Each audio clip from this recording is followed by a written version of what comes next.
Doherty. Thank you, Mr. President. I got to admit, it's upsetting to talk about this. It's really upsetting.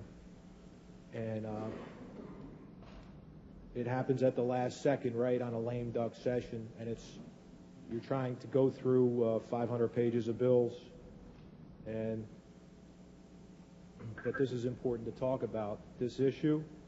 And as I was driving down on Thursday for the Judiciary Committee, I had a constituent call me up, or I called her actually, and she's very interested in these types of issues, and she asked me about the possibility of this bill being posted. And she's the type of person who will come down to Trenton, organize people, and come and testify and oppose bills. And I didn't have an answer for her. I said, not that I know of. This bill hasn't been put up for a vote in committee. And, well, she said, that's good. I said, but I'll certainly keep an eye out if something changes. You got to understand, this is a very important bill for the pro-life community. And they have a right to be involved in the process. You may not agree with their stance. I'm proud to be pro-life. I don't see any other choice. I don't see any other choice personally, because I think it's taking a human life. So it's very clear for me. And then I was never notified. I happened to read it on some news source that the bill actually went through after hours. And as Senator Shapizi said, I guess she was there at committee, I heard it went on for 7 hours. Nobody saw the bill. It finally showed up an hour perhaps before the vote. So all a little sketchy. And the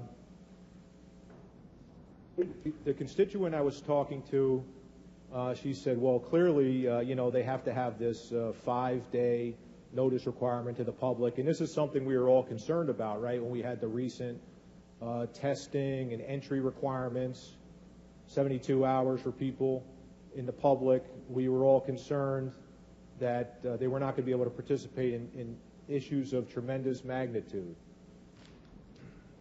And so it happened. The horror that we all dreaded, this important topic, there'd be no notice, and it would go to committee, and it would be passed out. Nobody ever saw the bill. So it happened once again. And that's just terrible. It's a kick in the gut. Regardless of where you're at on any of the issues, you ought to notify the public on huge issues of this import. And it wasn't done. And I have to say, it's unacceptable. I'm not going to get into the heads of the people who did it and why they did it, but it's just not acceptable to treat the public like that. It's actually a total disrespect for the process. Committee hearings are supposed to be so we hear from the public. And here it looks like there was a purposeful attempt to cut the public out and keep them outside.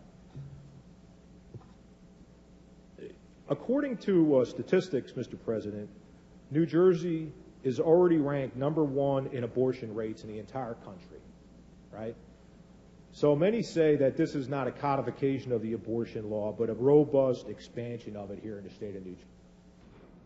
We already have the highest abortion rates in the country, so why is this being done?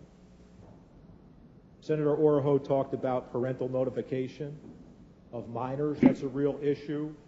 We've all seen, I know in today's cancel culture, this stuff gets X'd out immediately, but we've all seen the videos of organizations talking to Planned Parenthood executives, and they talk about what would happen, and this real situation, this young girl, minor, was abused by this adult man and impregnated. What would you do?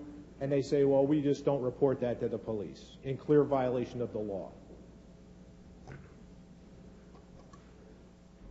We've also seen those videos where they talk about selling baby body parts as well for money.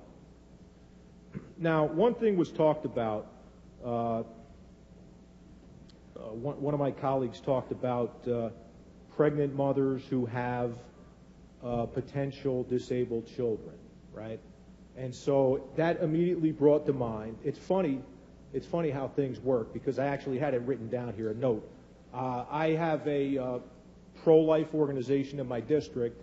It's called Life Choices, right? And we hear a lot about how, oh, well, you pro-lifers, you want to save the baby, but what about after it's born? You don't do anything for that baby, so you have nothing to say about it. Well, there's actually an organization in my district, and I support it. It's called Life Choices, and it's run by Joan Fasanella.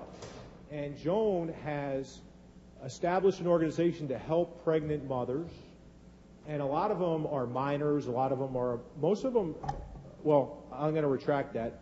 A lot of them are young ladies who are in trouble and they need help.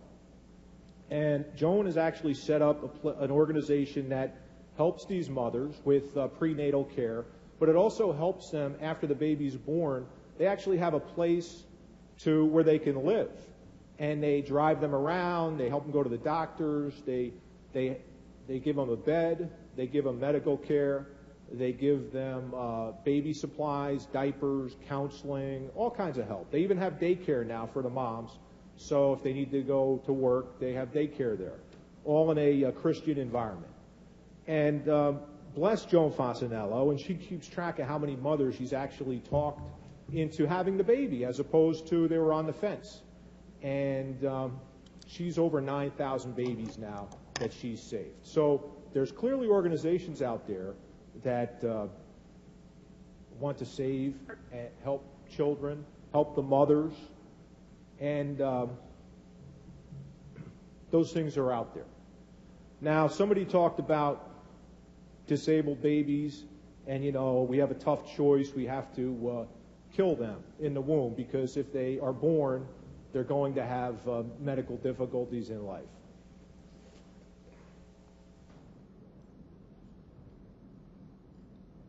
So because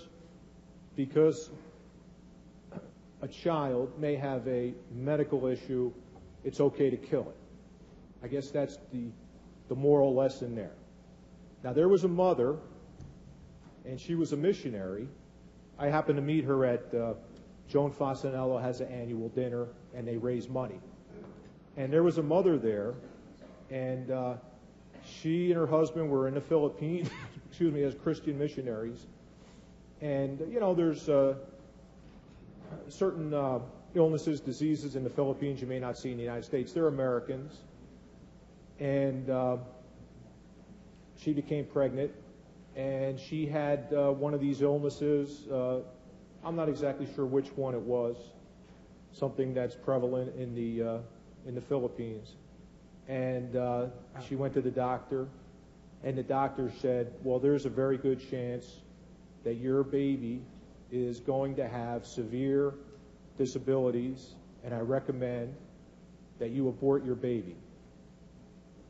And she and her husband prayed about it, and she decided that she was going to have the baby and deal with whatever God put into her life.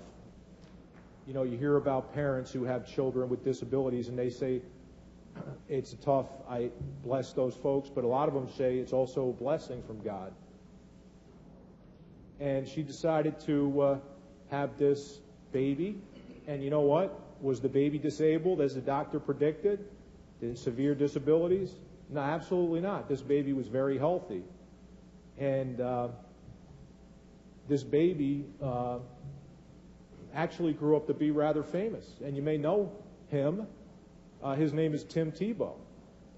And he became a very well-known football player for the University of Florida. And he won the Heisman Trophy. And he's an inspiration to millions of young people, evidenced by Tebow mania, right? So if this mother had listened to the advice of, well, you may have disabilities, we can't take that chance, let's kill this pregnancy, let's kill this baby, well, guess what? Probably one of the most robust men to walk the face of the earth, that is an inspiration for millions, never would have been born. So we got to be careful when we say, oh, this baby may have disabilities, so let me extinguish it. The technology, I don't know how you can look at the technology. We may have had mistakes, 50, 60 years ago, but the technology is very clear, right? A lot of you are parents and grandparents. We've all been there. I'm a father. I'm also a grandfather. We see our daughter-in-law go in for the examinations. We see the pictures of the baby, right? And there's a real baby there, and they send it around everybody, and they print them out, and then a few weeks later, the baby's actually born, and the baby looks like the same baby that was in the womb. And as Senator Doherty stated, babies feel pain. It's so upsetting to go into this topic because there are so many horrific abortion methodologies that are used. I mean, it's really sick stuff. I mean, you wouldn't do this to anybody, but it's done to innocent babies in the womb without anesthesia when they actually feel pain. Is it 20 weeks? 20 weeks, right? So I don't know what your authority is. I don't know what your authority is. What is your authority? Some guy in a black robe?